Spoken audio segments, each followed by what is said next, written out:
محترم جناب قبلہ قاضی مسعود اقبال صاحب کے ساتھ منعقد ہے۔ بہت ہی پیار سے محبت سے یہ ہر مہینے محفل ہوتی ہے، اور آج کی اس محفل کی نسبت ملک پاکستان کے عظیم شناخواں ہمارے محترم قابل احترام جناب سلطان محمود چشتی صاحب کے عازمین حرمین شریفین کا جو سفر ہے اس کے سلسلے میں بھی یہ منعقد ہے، اور قبلہ قاضی صاحب کا یہ خاصہ رہا ہے کہ وہ اپنی خوشی کے ساتھ ساتھ دوستوں کی خوشیوں کو بھی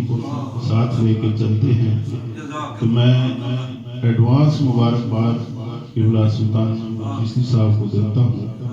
کہ وہ جا رہے ہیں، اور یہ ریکویسٹ بھی کروں گا کہ اس پوری محفل میں جتنے بیٹھے ہیں سب کو آپ نے وہاں یاد رکھنا ہے،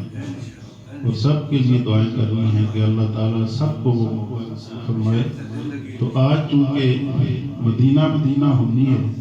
تو اس لیے انتہائی ذوق اور شوق کے ساتھ مل کے ہم نے یہ کلام بھی پڑھنا ہے۔ ایک بار درود پڑھنا، صلی اللہ